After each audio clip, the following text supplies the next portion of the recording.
Before we pray, I'd like to share a word coming from Psalms chapter 95 verse 6 and 7. Sabi dito, "Come, let us bow down in worship. Let us kneel before the Lord our Maker. For He is our God, and we are the people of His pasture, the flock under His care." Tunay na ang Diyos ang nag-aalaga sa atin, nasa pangangalaga tayo ng ating Panginoon. At nararapat lang na tayo ay lumapit sa ating Panginoon na may pagpapakumbaba at lumapit na may pagpapasalamat. So manalangin tayo lahat mga kapatid. Dakilang Diyos, mapagpalang mga pinupuri ka namin at pinasasalamatan sa pamamagitan nito sa buhay ng bawat isa sa amin. Maraming salamat Panginoon at patuloy na pinapahiram mo kami ng kalakasan ng buhay upang ikaw ay aming mapaglingkuran, mapasalamatan at enjoy lahat Panginoon ng mga blessings na amin pong nakakamit araw-araw. Maraming salamat Panginoon sa lahat ng katagumpayan na binigay mo sa buong araw, buong week at sa oras na ito Panginoon, bagaman kami ay nagkukulang, ay narito kami Panginoon, humihiling ng inyong pong awa. Nagpapakumbaba kami Panginoon, patawarin mo kami sa lahat ng aming pong mga nagawang pagkukulang sa aming mga kasalanan.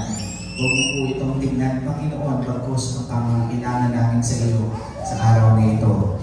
Hinihiling namin Panginoon na ikaw ang siyang kumilos sa aming pong gawain, ang iyong banal na presensya Panginoon ang maramdaman ng bawat isa na narinig o Lord.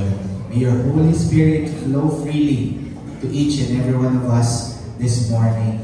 We ask for your anointing sa mga ministrations, sa worship leader Panginoon, at higit sa lahat sa tao na magdadala ng iyong salita. Encourage us this morning Panginoon. In the mighty name of Jesus Christ, we claim victory this morning. Everybody shout Amen. Amen. Word of Panginoon, we trade our sorrows, our pain for the joy of the Lord this morning. So sa mga kapatid, tayo po ay magpupuri at ititrade natin yung mga sakit na yan sa ating Panginoon. Amen? Glory to Jesus. So bakit po tayo masayang awit sa Panginoon ngayong umaga?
God, thank you, God, thank you, God.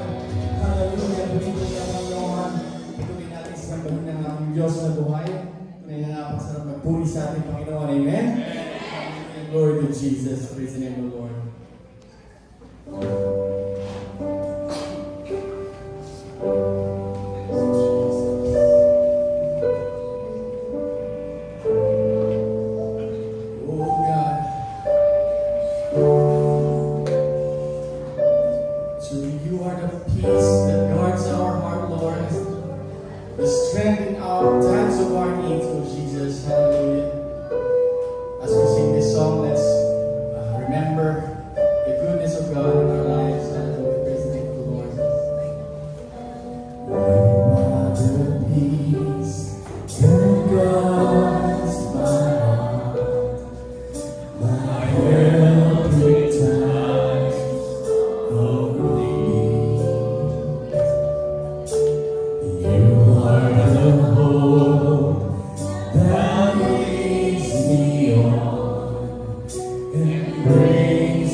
Tunay nga sa Panginoon lamang ang papuri ng bawat isa sa atin. Amen. Muli isang pagpalang lamang po sa bawat isa sa ating mga kapatid. We are already in the last few weeks of June. Ayan, puri ng Panginoon dahil sa lahat ng dumaan na buwan sa buhay natin, alam natin that it is only the Lord that really sustains us sa lahat po ng ating mga pangangailangan. Sa umagang ito, we welcome everyone na nandito in this is your first time, we welcome you sa aming church dito sa Next Level Acts. If this is your second time, we praise God at muli ay kinakabagan dito. At kung ikaw naman ay lagi nandito every Sunday, praise God ulit. Kasi lagi tayo nananampalataya sa ating Panginoon. At lagi sinasabi natin, walang aksidente sa ating Panginoon. Amen? And sabi nga sa Jeremiah 29:11, for I know the plans that I have for you, plans to prosper you and not to harm you. So ngayong araw na to, kung nandito ka, talagang plano ng Lord yan sa'yo. Amen? At lalong ito, ang plano, hindi talaga makakabigay sa'yo ng kahit anong mga harm, mga kapatid. This is the best place to be in. Lalo na sa panahon ngayon when it's no longer just rumors of war. Amen? It's already wars that we are hearing. At kung sabi natin sa awit, it is only the Lord that is giving us peace and is guarding our hearts. Amen? Kahit ano pa yung marinig natin balita, may kapayapaan tayo sa ating Panginoon. Amen? Kahit kinukulang minsan ang laman ng bulsa, payapa pa rin tayo sa Panginoon. Sa kasaganaan, payapa pa rin tayo sa Panginoon. Amen? Dahil ang lahat ng bagay ay tanging galing lamang sa ating Panginoon. So, hindi po tayo kailangan kabahan, pero kung tayo po ay nasa Panginoon. Amen? Ano lang po ang pagkakataon na tayo ay dapat kabahan? Kapag hindi pa natin siya tinatanggap bilang ating tagapagligtas sa Panginoon ng ating buhay. Amen. Yun lang po. Pero kung tinanggap mo na siya sa pamamagitan ng bautismo, there is nothing to worry. There is nothing to fear. Amen? Purihin natin ang Panginoon. Hallelujah. And we are also encouraging mga kapatid. Next Sunday, we will be praying for all of our students. So lahat po ng inyong mga anak, lahat po mga pamangkin ninyo who are still students, we are encouraging everyone to be here on Sunday because it is already tradition that whenever magpapasukan po ay pinapanalangin po natin ang ating po mga estudyante at purihin ng Panginoon dahil sa bawat pananalangin po natin sa kanila every school year ay naghatid na po ang Panginoon ng maraming graduates. Amen? Ito sa ating iglesia, we have engineers. Amen? Pero na tayong mga sales managers. Ayan. At lahat ng yan, mga kapatid, ay hindi po lamang dahil sa pananalangin natin. Kaya ay dahil ibinigay po natin sila sa ating Panginoon. Amen? Pagkain ng Panginoon, tayo po manalangin sa ating Ginoo pamimigay. We praise you, Lord. Hallelujah. Sa iyong pong kabutihan sa aming mga buhay. Salamat, Panginoon, sa pagkakataon na kami ay nakakapagbalik ng lahat ng mga biyayang patuloy mong pinagkakaroon sa amin. We put our trust in you, Lord, na ang lahat po ng aming tinatangkilik ay ibabalik sa amin ng marami pong beses. At alam din namin, Panginoon, na pagpalain mo ang lahat ng mga nalikom ng mga handog at ikaw po, at ito po ay magagamit para po sa ikalalago na iyong gawain. We pray, Lord, that many more people will be able to hear your word at makatanggap po sila ng kaligtasan na binibigay mo ng libre sa bawat isa sa amin. We thank you, Lord, at muli ay pinapanalangin namin ang lahat ng nagbigay, ang lahat sa kanila na nangangailangan. Basbasan mo ang gawa ng kanilang mga kamay at tulungan mo ang bawat isa sa amin pong pagtatrabaho, sa amin pong mga pagninegosyo. Ang lahat po ng mga bagay na ito ay ibalik po namin para lamang po sa ikalulugod at ikalalago ng iyong gawain. In Jesus' name, we give thanks and pray. Amen. Amen. At handa na po natin muli ang ating mga puso sa mensahe ng Panginoon. Muli, pakisilent po ang ating mga cellphone para hindi po tayo maistorbo sa pakikinig ng salita ng Panginoon na dadalhin po sa atin ni Brother Rod. Purihin ang Diyos. Hallelujah.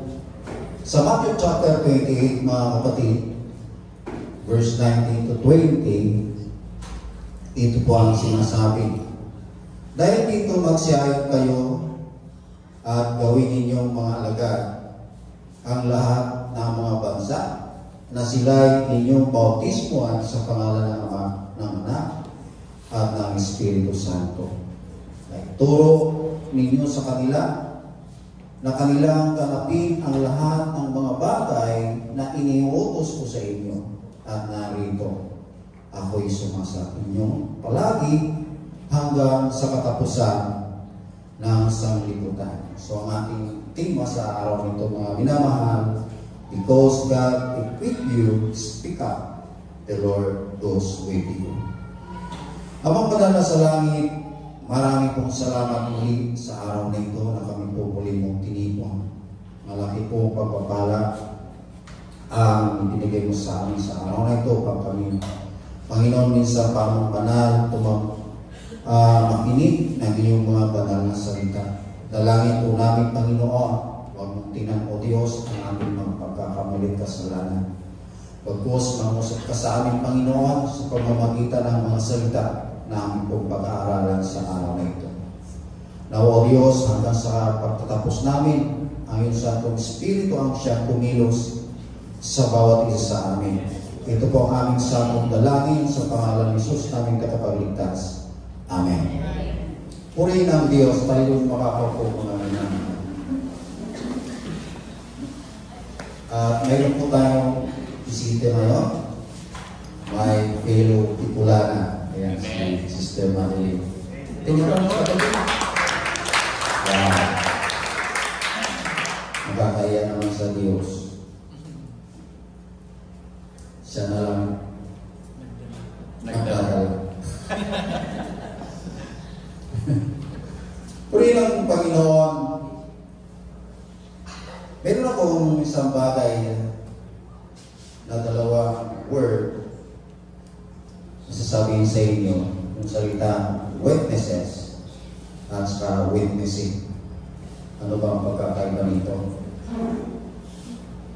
Siyempre, yung witnesses, kung sa English mga kapatid, ito ay noun, pangalan. At yung witnessing ay verb. Ayan. Yung pagkakaiba mga minamahal. Kung pag-aaralan po natin ang Old Testament at saka New Testament, mga kapatid, makikita po natin ang Israel ay saksilan. Saksilan sila. Hindi po sila inutusan ng Panginoon na magpatuto. Amen. Ang pagsaksi, mga kapatid, at mga saksi ay parehong naugnay sa pagmamasid, ngunit inilarawan nila ang iba't ibang aspeto ng gawain.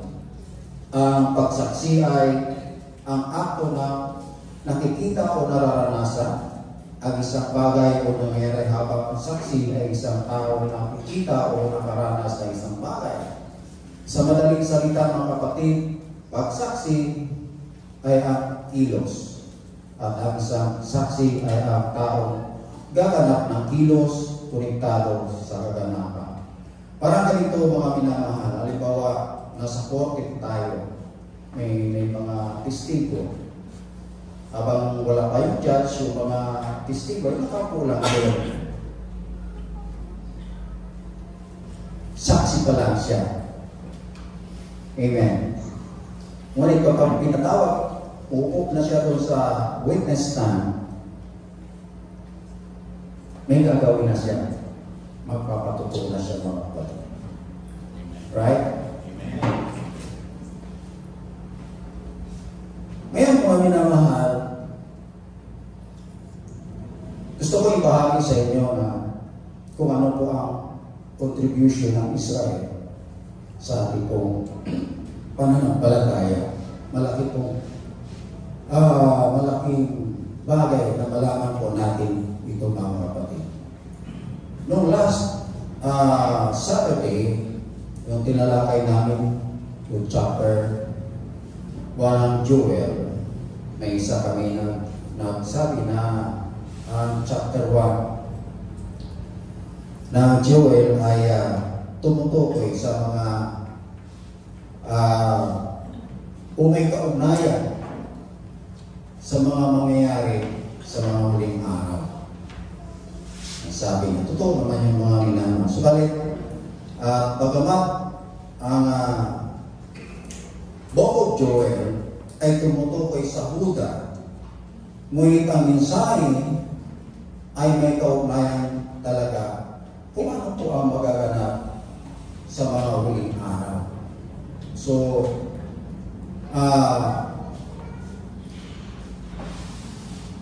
may kaugnayan talaga mga kapatid. Maging, kung babasahin po natin ang kabuuan ng Old Testament, lalo na yung major at minor prophets.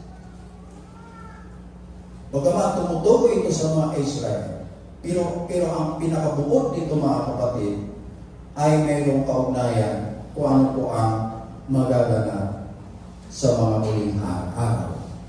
Okay? Now, dito po tayo sa Israel, mga kapatid. Ang Israel ay isang maliit na bayan, hindi gaanong mahalaga ang grupo ng mga tao. Actually, 400 years po sila naging alipin ng Ehipto. Ini-imagine ko mga kapatid, paano ito nangyari? Na yung mga anak ng Diyos na pinili ay naging alipin ng 400 years. Amen. Pero, ang mga tao nito, ang bayan nito mga kapatid, ay inihanda ng Diyos sa isang layunin upang baguhin ang mundo para sa kawalang hanggan. So makikita po natin kung ano po yung pagtingin talaga ng Diyos sa mga taga-Israel. Okay? Sa Deuteronomy, kabanatang 7 at may talatang 6, tinutukoy ng Diyos na ang Israel ay bilang kanyang bayan.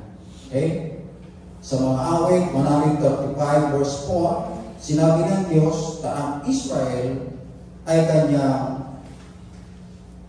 pinakatanging kayamanan. Sa Zechariah chapter 2 verse 8, ang sabi ng Diyos na ang Israel ay pintig ng kanyang mga mata, o di kaya apple of the eye. So now, sa mundo pinagdilim ng kasalanan at kaguluhan mga kapatid, pinili ng Diyos ang bayan ito o ang Israel upang maging liwanag sa mga bansa.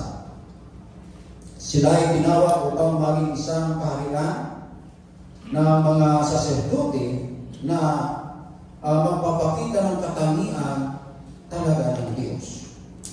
Okay? Katulad ng sinasabi po sa Isaias 42, may talatang 6 at 7, ang sabi po, ako ang Panginoon ay tumawag sa inyo sa katwiran at ahawak ng inyong kamay at mag-iingat sa iyo at ibibigay kita na pinakatipan sa bayan, na pinakaliwanag sa mga bansa upang magdilat ng mabulag ng mata upang maglabas ng mga bilanggo sa bilangguan at kanilang at nilang mga upo sa kadiliman mula sa bilangguan. Sa Isaiah chapter 49 verse 6, ang sabi po rito, napapaliit ng bagay para sa iyo na maging aking lingkod upang ibalik ang malipid nila ho at ibalik ang mga Israel sa aking iningatan gawin. Iningatan, gagawin din kitang ilaw para sa mga hintil upang ang aking kaligtasan ay maabot hanggang sa mga dulo ng mundo. So sa ating pong nabasa mga kapatid, na ang Israel ay silang panakurin. Hindi po sila inutusan na mangaral. Actually, no ang Panginoong Hesus ay inutusan niya ang kanyang 12 apostles na mangaral, pinagpawalan ng Panginoon na mangaral sa mga hindi. Lunang talaga sa mga taga-Israel. Okay? Okay, sinabi ni Pablo mga kapatid sa Roma chapter 3 verse 2, ang sabi, ang Israel ay una sa lahat ay pinagkatiwala sa kanila ang aral ng Diyos.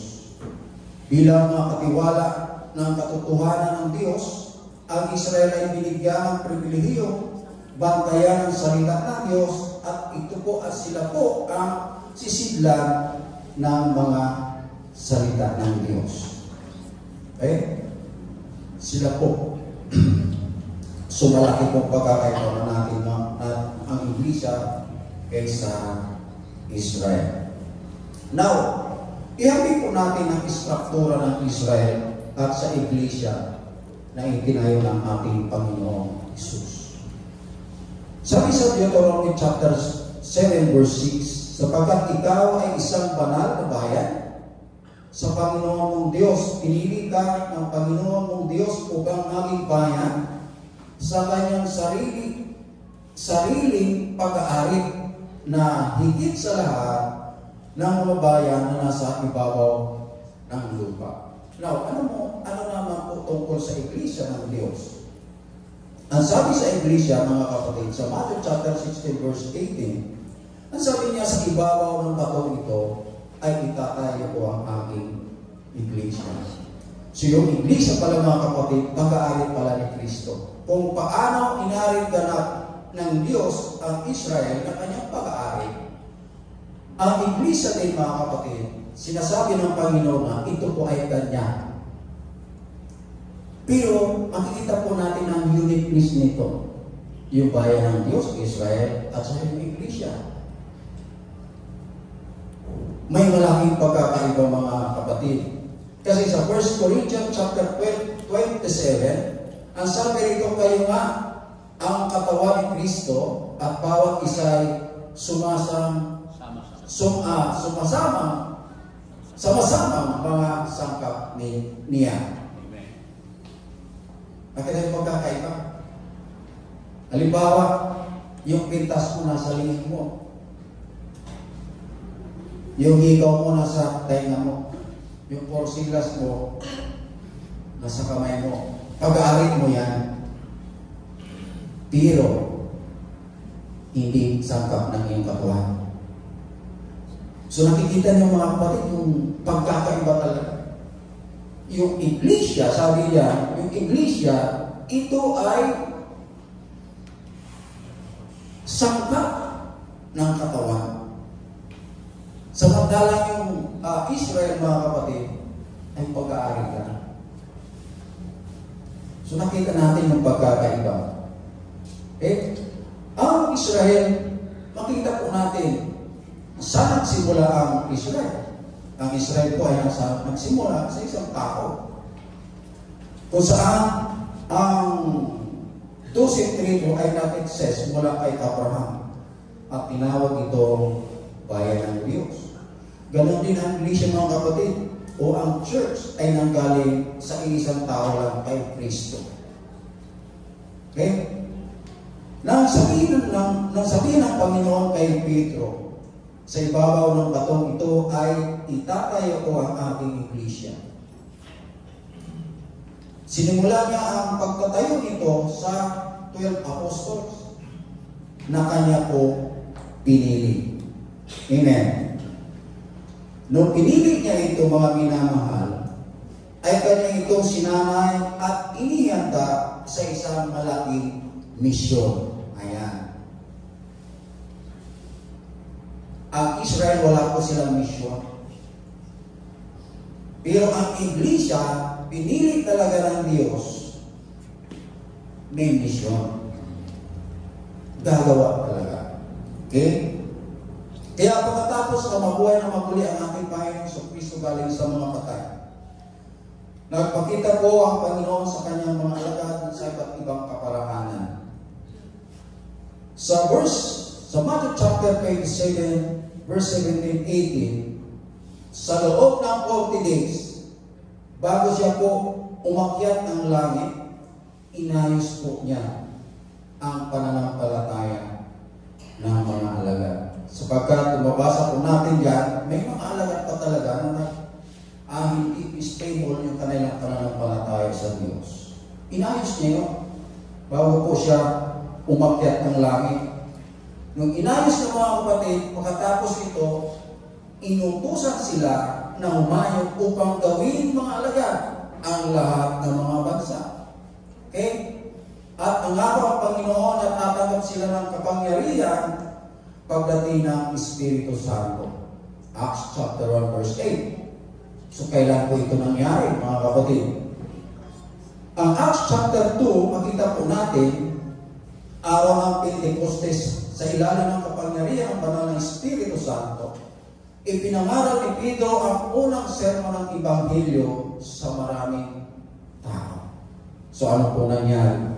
Pagkatapos po mangaral ni Pedro, kung saan 3,000 souls o tao ang sumampalataya sa Ebanghelyo ni Kristo sa isang araw na. Amen.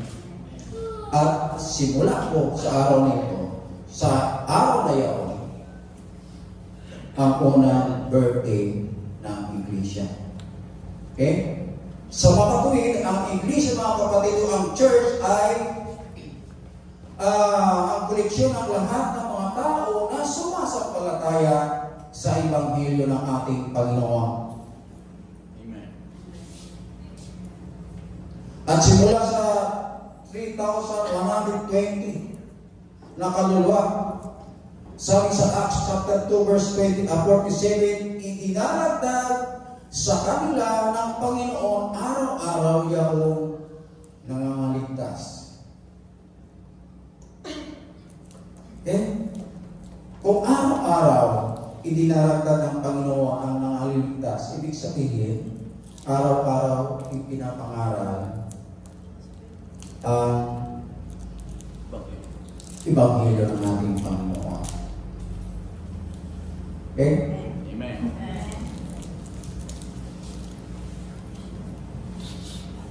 Kasi kung walang mangaral, walang sasampalataya. Romans chapter 10 verse 14, kita mo mga kapatid. Ayan pala, akala ko doon. Kita ko, wala ko, bakit wala ko? Ayan o, ayan. Paano nga sila magsitawag doon sa hindi nila sinasampalatayanan? At paano sila magsisampalataya sa Kanya na hindi nila napakinggan? At paano sila makikinig ng wala tagapangaral? Dapat talaga ipangaral. Dapat ibahagi ang Ebanghelyo sa lahat ng tao. Minsan, nangaral ang ating pastor, nagkaroon siya ng project yung mga kapatid at sinasuggest niya sa atin na sabi niya, isang kaluluwa lang, isang taon. Isang taon lang. Kaya ba niyo, isang taon, isang kaluluwa. Hindi naman niya sinabi na araw-araw Isang taon, pero mo yan. 12 months ka magtsatsaga doon sa isang kaluluwa ngayon para madala mo sa Panginoon. Huwag kang lumayo. Sa pamilya mo muna, unahin mo mga kapatid. Sabi ng Panginoon, sasamahan ka niya. Right. Paano ka sasamahan? Hindi mo naman ginagawa. Amen. Ang salitang saksi, mga kapatid, ay suitable o akmak sa lahat ng mananampalataya. Bakit? Sapagkat tayo po ay kasama na sa Iglesia na itinayo ng ating Panginoong Hesus na pinangunahan po ng naunang mga apostol. Amen. Sa makatuwing mga kapatid, kung tayo kabahagi ng Iglesia na itinayo ng ating Panginoong Hesus, tayo ay over o kasama na ingatasan na humayo o paggawin mga alagad ang lahat ng mga bansa. Lagi po natin tima ang Acts chapter 1 verse 8. Pakitlas mga kapatid.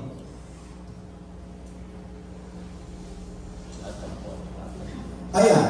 Datapwat, tatanggapin ninyo ang kapangyarihan pagdating sa inyo ng Espiritu Santo at kayo magiging mga saksi ko sa Jerusalem at buong Judea, Samaria hanggang sa kahuli-hulihan ang kanan ng lupa. Ayan. Ano po ang ibig sabihin niyan mga kapatid? Ibig sabihin ng alam talatang yan, ang banal na Espiritu ay gumagawa sa pamamagitan mo upang ipalaganap ang mensahe ng kaligtasan na matatagpuan kay Jesucristo. So bilang mananampalataya mga kapatid, tayo ay covered o inaatasan na humayo upang gawin mga alagad ang lahat ng mga bansa. At habang ginagawa natin ito mga minamahal, ang bagay nito, ang Panginoon Isus mismo nangako na sasama tayo hanggang sa katapusan ng sanglibutan. So ang pangaral mga kapatid ko, ang pagbabahagi ng Ebanghelyo ng ating Panginoon, minsan, ganun din nasa isip ko nun. Ay, trabaho ng pastor yan. Trabaho yan ni Brother Don, trabaho yan ni Brother Eugene, trabaho yan ni Brother Gab, trabaho yan ni Brother Ron. Kumbaga, yung responsibilidad po natin, ipinapasa po natin sa iba. Okay? Now, halimbawa, tatanungin ka ng Diyos. Sino sa palagay mo ang dapat magdala ng mensahe ng kaligtasan sa mundo? Sino sa palagay mo mga kapatid?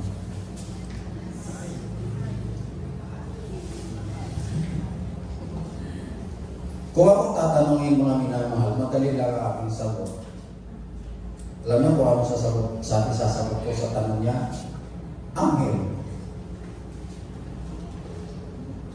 Diba? Bakit ka ano? Sa Old Testament, ang mga anghel ay ginamit ng Diyos upang magdala ng mensahe sa tao. Sa katunayan, ang salitang Grego para sa anghel ay mensahero. Ayan. Mensahero talaga siya. Sila. Okay? Katunayan sa Lucas verse 13, isang anghel ang naghatid ng mensahe kay Zacarias na ang kanyang asawa na si Elizabeth ay manganganak kay Juan Bautista. Okay? Sa Lucas 1 verse 35, isang anghel ang nagsabi kay Maria na siya ay maglilihi at manganak ng isang bata. Mateo 2 verse 13, binalaan isang anghel sina Maria at Jose tungkol sa pagana ni Herodes na papatayin ang kanilang anak at inutusan silang umalis sa bansa. Sa Lucas 2 verse 13 to 14, isang anghel ang nagsabi sa mga pastor tungkol sa pagsila ng Mesiyas. So, mula sa simula mga kapatid, ng paglikha ang mga anghel ang abala talaga na magdala ng mensahe galing sa Diyos patungo sa tao. So, para sa akin, anghel talaga ang nararapat magdala ng mensahe ng kaligtasan para sa mga tao. Ano kaya yung ang ating prayer focus mga kapatid? Ipapanalangin natin sa Panginoon, Panginoon, ang lang ang utosan mo. Para kami rito, ayahay na lang ang buhay. Ano kaya gagawin ang prayer focus natin? Payo mo, Pastor?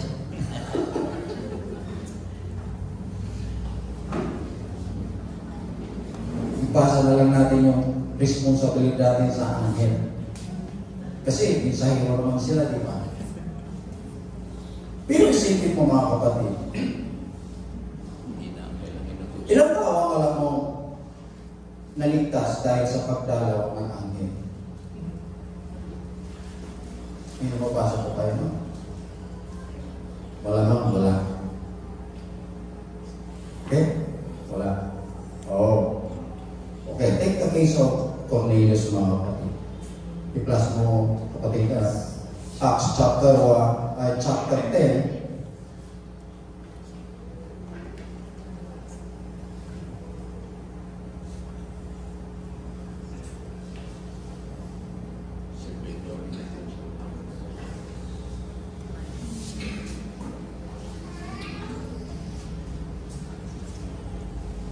Verse 1 to 5. Ayan, basahin mo mga kapatid, sabayan niyo ako.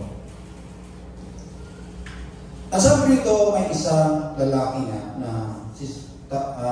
lalaki nga sa Caesarea na nagkamalang Cornelius, Centurion, ang pultong na tinatawag na pultong Italiano. Isang tao masipag sa kabanalan at matakotin sa Diyos siya at ang buong sambahayan at naglilimos ng marami sa mga tao at lagi nananalangin sa Diyos. Palagay po mga kapatid, katangian po ba ito? Diba? Nakita niya ang maliwanag sa isang pangitain na may oras na ikasyam ng araw na pumasok na patungo sa kanya ang isang anghel ng Diyos at nagsalita sa kanya, Cornelio. At siya ay napatitig niya sa kanya at sa pagkatakot niya nagsabi, ano ito, Panginoon? At sinabi niya sa kanya, ang mga panalangin mo at ang iyong mga paglilimos ay nagpakilaklang na isang alaala sa harapan ng Diyos. Kung ikaw si Cornelio, mga kapatid, at nagpakita sa iyo ang anghel at sinabi sa iyo lahat ng kabutihan mo ay nakita ng Diyos. Ano nga kaya magiging reaction?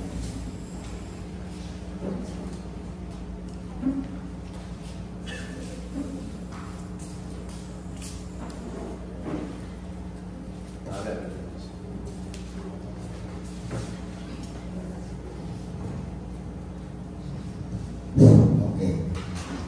Verse 5 ang sabi rito, at ngayon magsuko ka ng mga tao sa Joppe at ipagsama mo yaong Simon na may pamagat Pedro.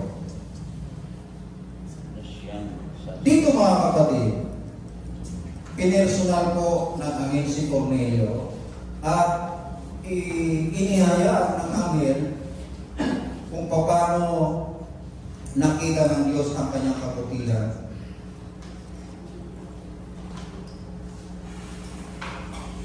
Siguro kung tayo po ay i-assume po natin na tayo iligtas na.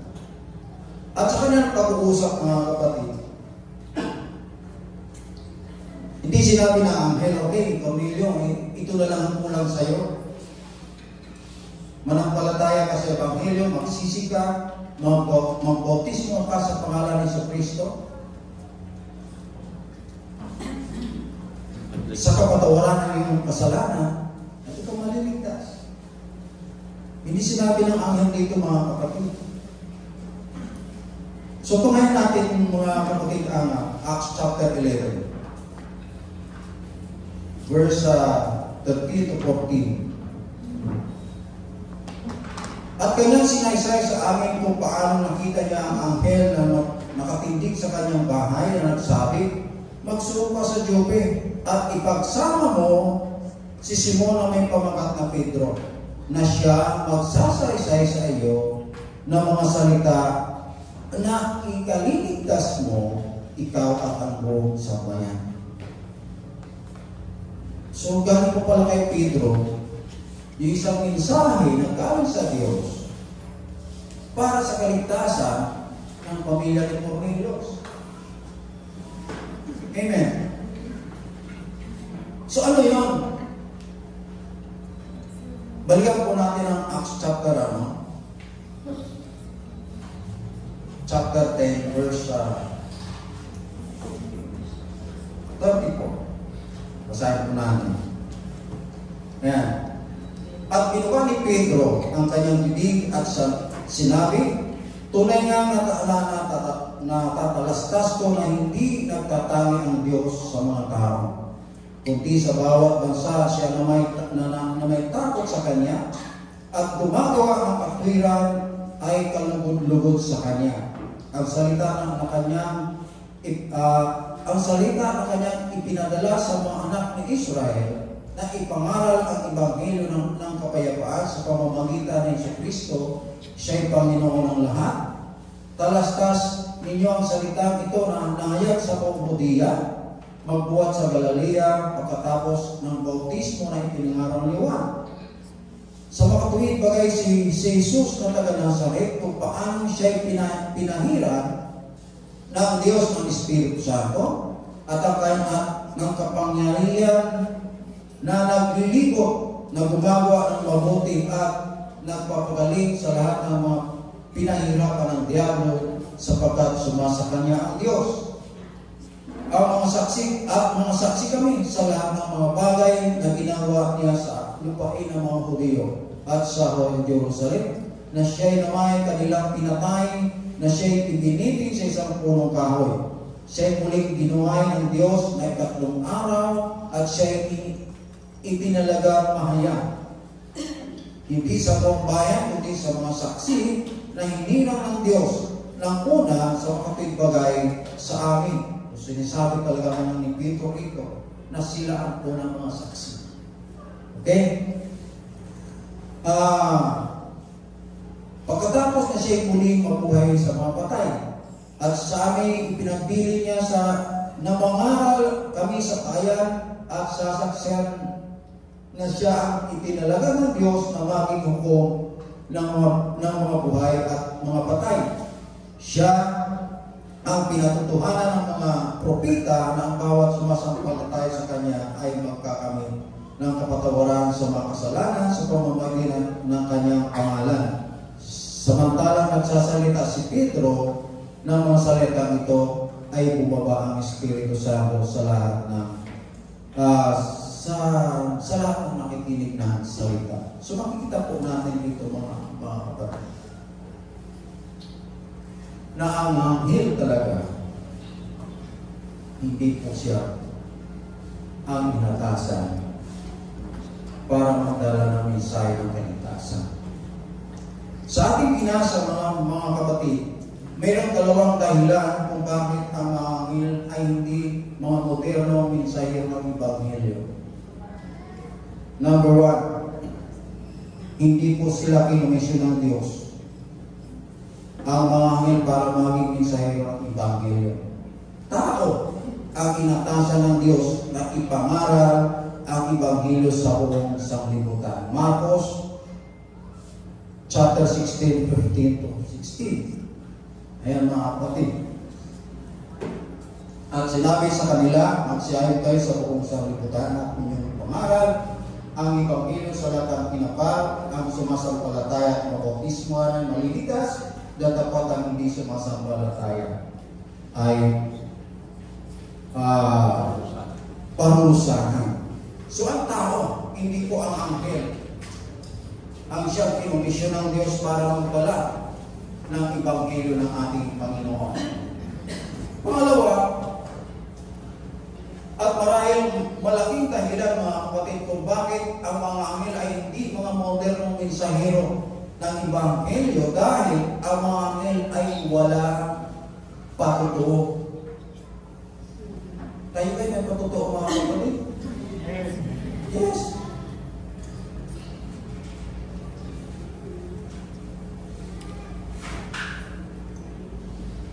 Nung bago, ulitin ko sa inyo mga kapatid, nung bago pa lang kami sa pananampalataya tungkol dito sa Ebanghelyo. Kasi yung unang pastor namin talaga magaling dito, magpaikot-ikot. Sabi ko, paano ko ito matutunan? Kaya, ang ginagawa ko, sumasama kahit na abala kami sa trabaho. Pag may pagkakataon talaga, sumasama kami doon sa Kanya.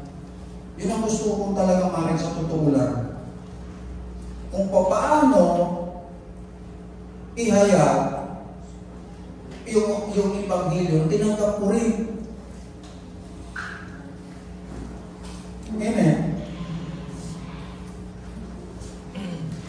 So, tayong tao, tayong mga liligtas, sa pamamagitan ng Ebanghelyo ng ating Panginoon, may patutuo po tayo. Ang anghel wala. Right.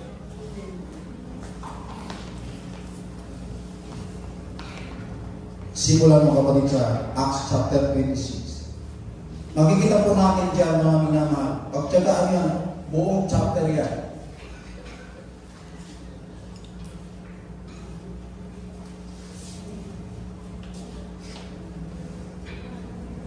Ito po si Pablo. Nasa witness stand po siya sa ilalim. O di kaya under interrogation po siya ni King Agrippa at ni Gobernador Titus. Titus ba yun? Ayan. Tingnan niyo mga kapatid yan. Kung ikaw po sa husgado, pag tinayo ka doon sa witness stand, magpapatutuo ka talaga. Amen. Hindi pwedeng hindi. Tayo po mga Kristiyano ay nasa ilalim ng witness stand ng sanglibutan. Yan po ang ating tatandaan. Na anumang oras mga minamahal, maaari po tayo ng pagkatotoo sa mga taga-sanglibutan. Okay, basahin po natin. Medyo matatagalan tayo dito. Okay.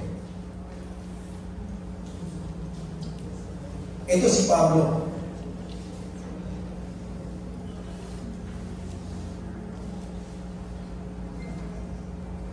At sinabi ni King Agrippa kay Pablo, ipinahintulot sa iyong magseseka sa ganang iyon.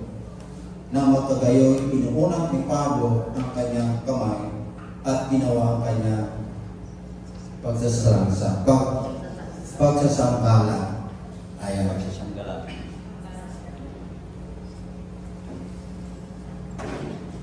Sabi nito verse 2, ikinaliligaya kong lubha, Haring Agrippa, na sa harapan mo'y gawin ko ang aking pagsasanggalan sa araw na itong tungkol sa lahat ng mga bagay na isinasakdal ng mga Hudyo laban sa akin.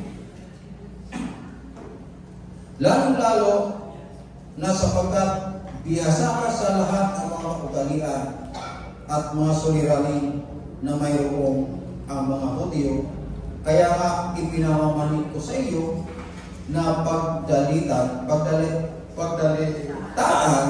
mong gingginaho.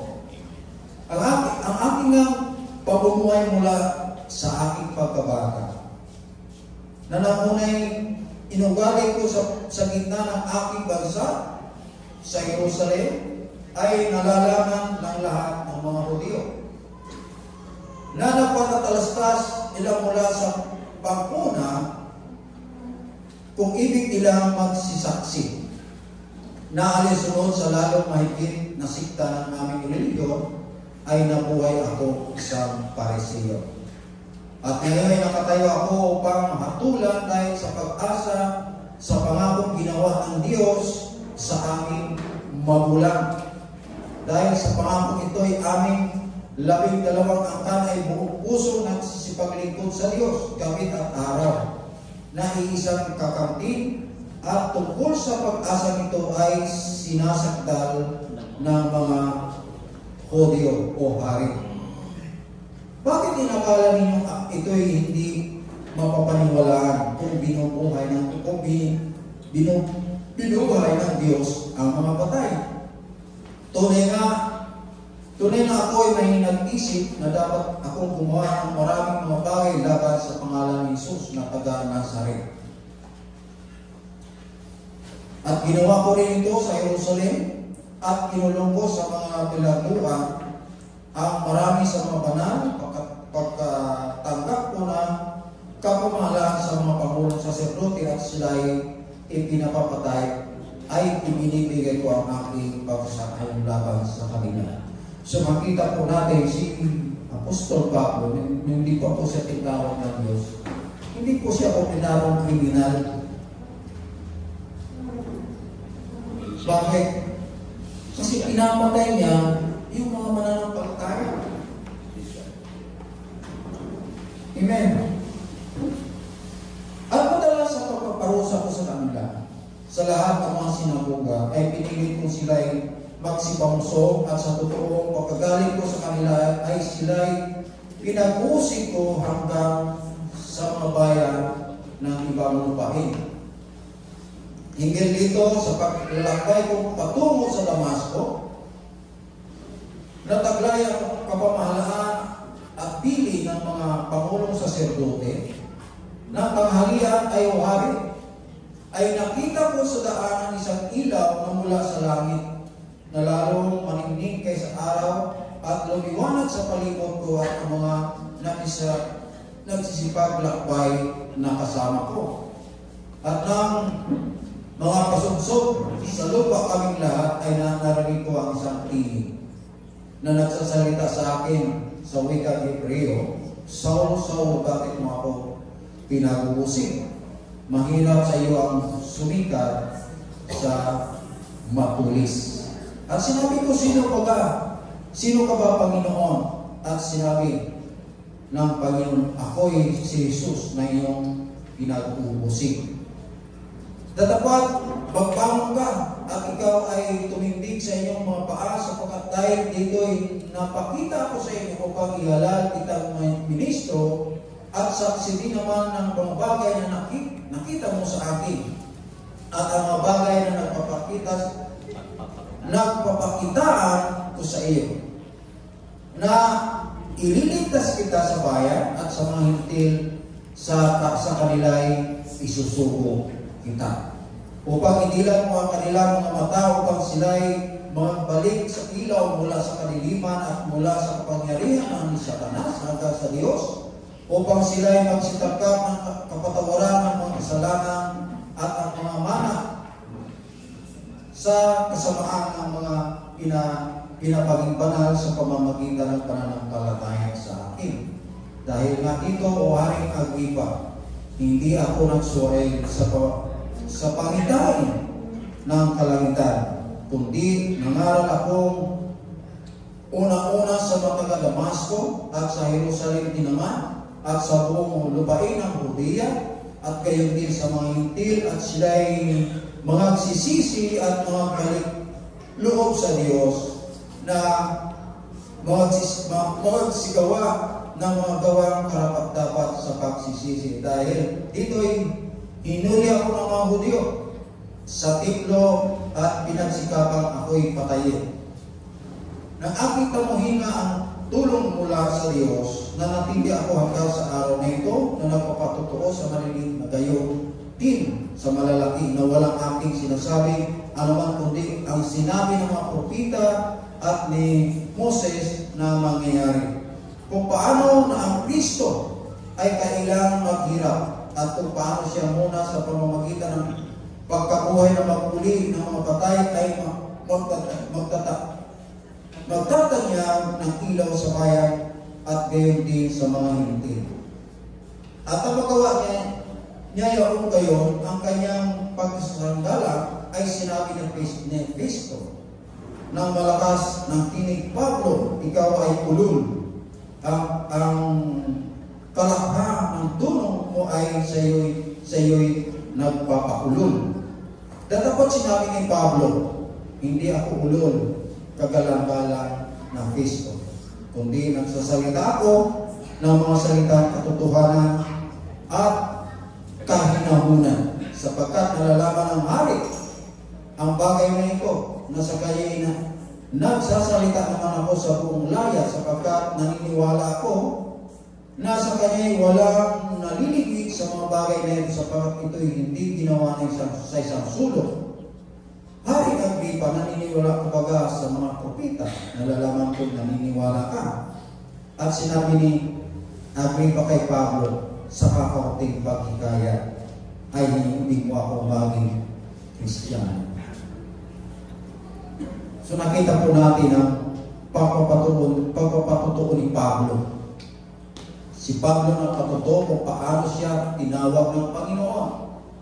Verse 16 to 20. Tinawag si Pablo sa isang misyon na ibahagi ang Ebanghelyo. Verse 22 to 23. At upang hikayatin ang sinuman na maging Kristiyano.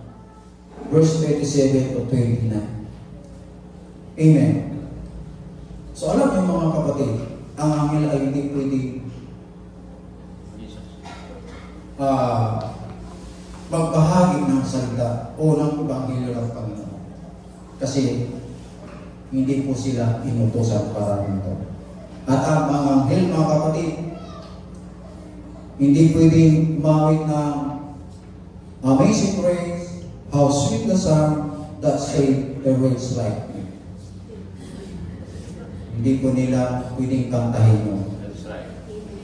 Okay? Bakit? Dahil hindi sila kailanman naging kahabag-habag. Sila ay mga anghel, hindi mga tao na nabubuhay sa isang makasalanan mundo. Okay? At hindi namatay ang Kristo para sa mga anghel. Namatay ang Kristo dahil sa kasalanan ng tao. Right. Ito po ang ating patotoo na si Kristo ay namatay dahil po sa ating mga kasalanan. Mahirap ba yun?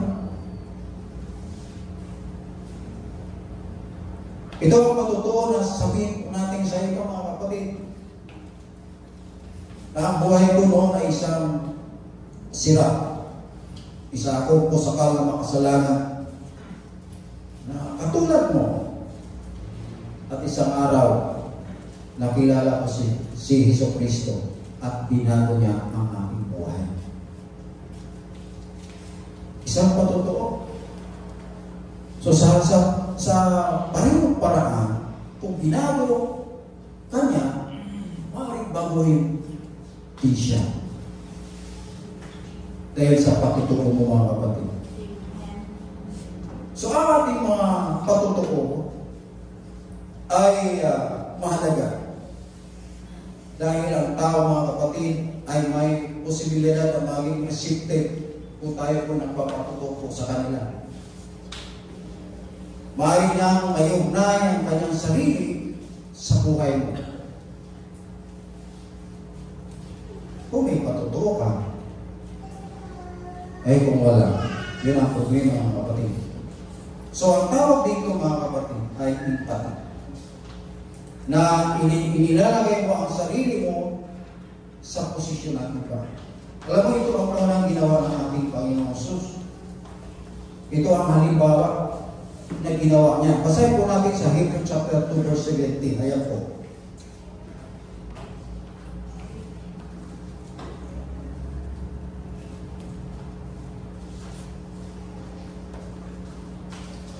Hebrews chapter 2, 17. Nandiyo ba yan? Okay. Ayan. Kaya nararapat sa kanya na sa lahat ng mga bagay ay matulad sa kanyang mga kapatid. Upang maging isang dakilang saserdote maahawain at tapat sa mga bagay na naukol sa Diyos upang gumawa ng pangkalubag-loob patungkol sa mga kasalanan ng bayan. So dito,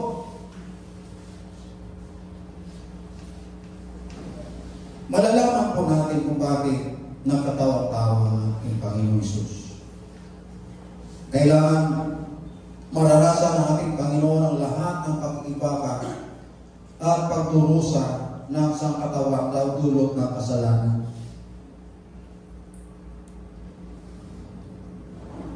Noong sinabi ni Pablo mga kapatid na siya ay pagamat na sa kanyang Diyos, ay hindi niya inaaring isang bagay na dapat panganan ang pagkapatay niya sa Diyos.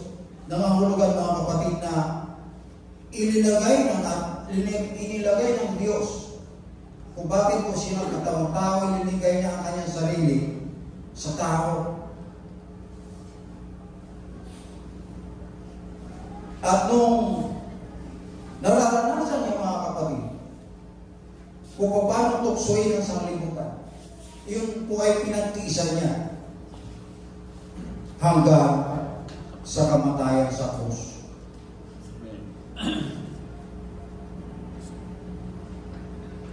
Ang salitang Grego, mga kapatid, na ginagamit dito ay sympathize, na halos hindi binago sa English ang bilang sympathize. Kaya nauunawaan ko ng ating Panginoon ang matukso dahil siya mismo ay tinukso, ngunit hindi po siya nagkasala. So bagamat hindi tayo perfecto, mga kapatid, tulad ng ating tagapagligtas, ang pakikibaka niya sa kasalanan hanggang sa krus ng kamatayan, ito po ay bahagi ng ating patutuo. Di na po tayo kailangan na maging mangaral lahat. Yun ang hinihingi ng ating Panginoon, na ipatutuo po natin kung ano po ang ating tinanggap. Sinasabi ni Jesus na ang mga pinatawad ng marami ay nagmamahal ng lubos. Okay? Dahil ito, naniniwala ko, mga kapatid, na ang mga pinatawad na makasalanan, sila ang may kapangyarihan na maging saksi sa biyaya ng Diyos. Sa modernong panahon, mga kapatid, gumagamit ang Diyos ng mga tao para isagawa ang kanyang mga layunin. Hindi na po yung anghel. Kumbaga yung anghel, hanggang Old Testament lang yun. Ginagamit ng Diyos ang kanyang mga mananampalataya. Mga kapatid, ikaw at ako ay maaaring hindi ka kailangan makapagbukas ng mga pintuan ng pinagawa katulad ng ginawa ng mga anghel. Okay?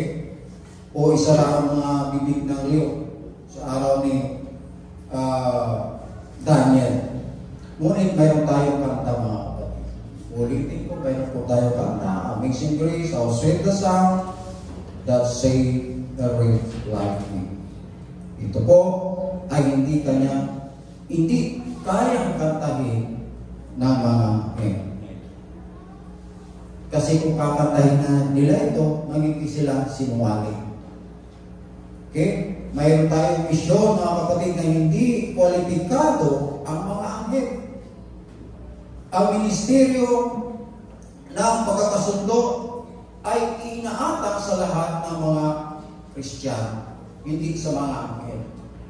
Okay? 2 Corinthians chapter 5 verse 18, ang sabi po diyan, ang sinasabi?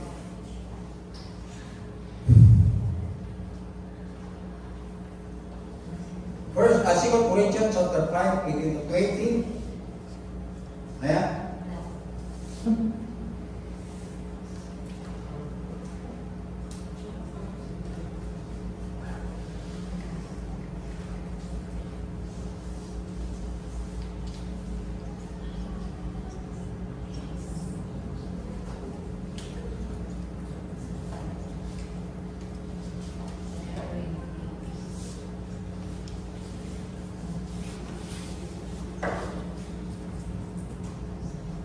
Sabi po rito, dadapat ang lahat ng mga bagay bawang sa Diyos, na pinakipagkasundo tayo sa Kanya rin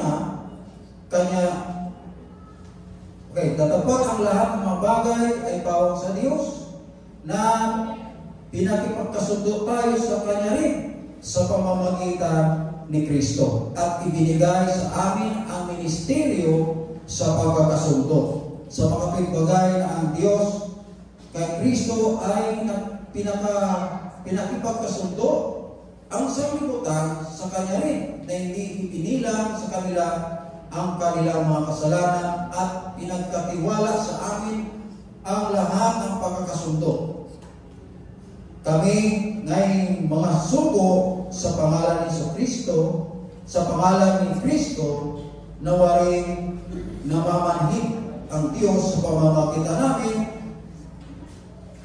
kayo'y pinamamanhigan namin sa pangalan ni Kristo na kayo'y makipagkasundo sa Diyos. So, makikita po natin mga kapatid na ang responsibilidad ay pinatang sa tao para ang tao ay makipagkasundo sa Diyos. Itinuring ng Diyos mga kapatid na responsibilidad natin ihatid ang kanyang mensahe sa mundo. Tinatakan tayo ng banal na Espiritu upang magsalita. Amen. Ikaw at ako mga kapatid ay tinawag na maging mga tagapagsalita. Ang basa ko. Okay? Tagapagsalita sa ngalan niya at sa ngalan ng kanyang mahalagang Ebanghelyo. Katulad ng sinabi ko mga kapatid, namatay ang Panginoon dahil sa kasalanan ng tao, hindi po sa mga anghel. Okay? Kaya ang mga anghel mga kapatid ay hindi autorisado na ipangaral ng Ebanghelyo. Ang pagpapahayag o pagpapatutuo ng Ebanghelyo ay nangangailangan ng karanasan ng pagtubos. So yung anghel mga kapatid, hindi po sila nakaranas na tubusin. So ang tao po ang nakaranas yun. So tayo po ang dapat na magpatutuo. Ito ay nangangailangan ng isang testamento o tipan na nag-uugnay po sa tagapagligtas. Kagaya ni Pablo, kagaya ni Pedro, na pinatutuo nila kung paano po sila ililigtas ng ating Panginoong Kristo. So, tanging ang mga natubos, mga kapatid, ng dugo ng ating Panginoong Kristo ang kwalipikado ipahayag ang Ebanghelyo ng ating Panginoong Kristo. Amen. Wala iba. Tayo po, mga kapatid. Hindi lang po si Hidalgalo, hindi lang po ang lingkod, Gabi, Brother Nucci, Brother Do, kundi tayong lahat. So, itik natin po ang challenge ng ating pastor. Isa lang, nakaluluan sa tao. Kaya ba natin yung mga kapatid? Anong gagawin? Isang tao, mga kapatid, isang tao lang. Yun ang ipapanalangin mo sa Panginoon. Huwag mong tigilan hanggang hindi siya padala mo sa Diyos.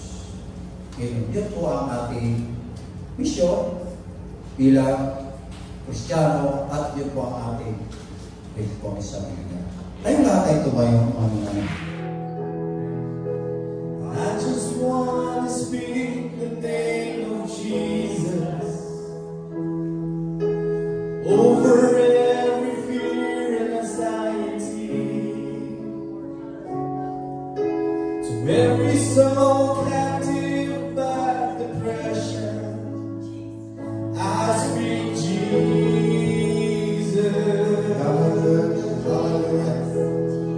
'cause your name is power, your name is healing, your name is life.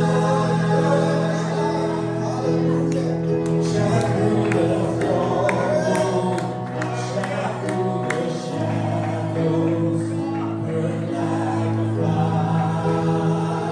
Your name is power. Your name is power. Your name is healing. Your name is life. Praise God. Stronghold, break through the shadows, burn like a fire. Your name is power. Your name is power. Your name is healing. Your name is life.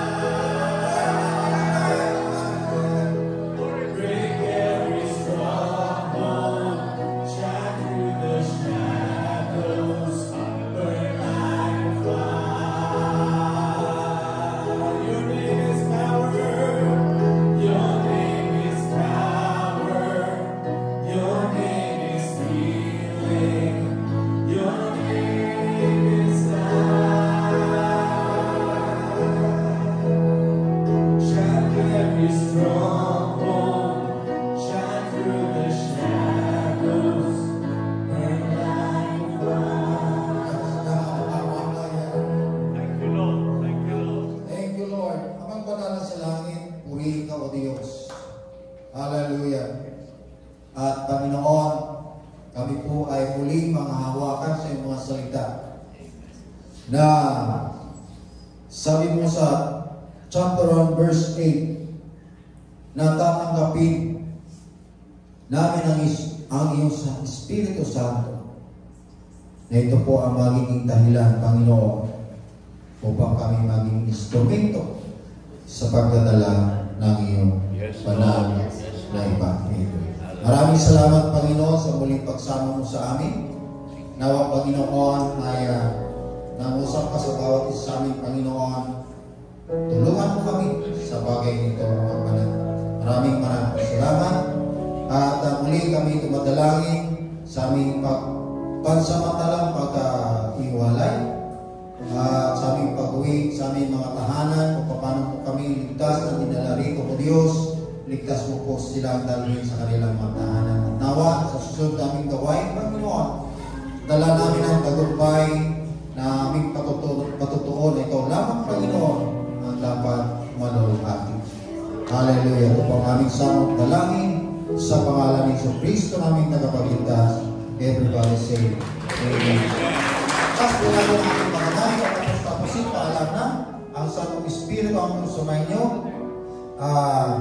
at pagpalain po kayo sa lahat ng araw na inyong ginagawa. Ito po ang aming samot dalangin sa pangalan ni Kristo naming tagapagligtas. Amen.